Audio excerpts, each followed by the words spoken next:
രക്ഷപ്പെടാനുള്ള 3 വഴികൾ അള്ളാഹു നമ്മുടെ ഈ മുഖത്ത് കണ്ട പുഞ്ചിരി മരിച്ചു കിടക്കുമ്പോഴും നിലനിർത്തി തരുമാറാകട്ടെ. അള്ളാഹു നിലനിർത്തി തരുമാറാകട്ടെ. എന്റെ പ്രിയമുള്ളവരെ, നിങ്ങൾ വിഷമിക്കണ്ട. ഈ പറയുന്ന 3 കാര്യങ്ങൾ നിങ്ങൾക്കൊന്ന് ചെയ്യാൻ കഴിയുമോ?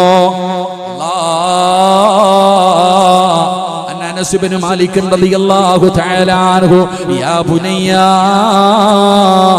ഇദാ ദഖൽത അലാ അഹ്ലിക ഫസല്ലിം യകൂനു അല്ലാഹുവിന്റെ റസൂൽ പറയുകയാണ്, ഫസല്ലിം യകൂനു ബറകതൻ അലൈക വഅലാ അഹ്ലി ബൈതിക.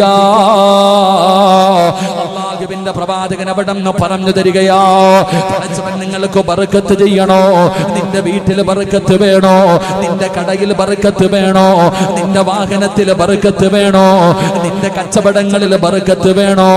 അല്ലാഹുവിന്റെ പ്രവാചകൻ അനസ് ഇബ്നു മാലിക് റളിയല്ലാഹു തആല അൻഹുവിനോട് വീട്ടിലേക്ക് പോകുന്ന അനസിനെ വിളിച്ചിട്ട് അല്ലാഹുവിന്റെ റസൂൽ പറഞ്ഞു, യാ ബുനയ്യ, ഈ പൊന്നുമോനെ, നീ എന്ത് ചെയ്യണമെന്നറിയുമോ? ഇദാ ദഖൽത അലാ അഹ്ലിക, നീ നിന്റെ കുടുംബത്തിലേക്ക് ചെന്നാൽ, നീ നിന്റെ വീടിന്റെ മുന്നിലേക്ക് ചെന്നാൽ, നീ വീടിന്റെ അകത്ത് കയറുന്നതിന് മുമ്പ് നീ പറയണേ, അസ്സലാമു അലൈക്കും വറഹ്മത്തുള്ളാഹി തആല വബറകാതുഹു.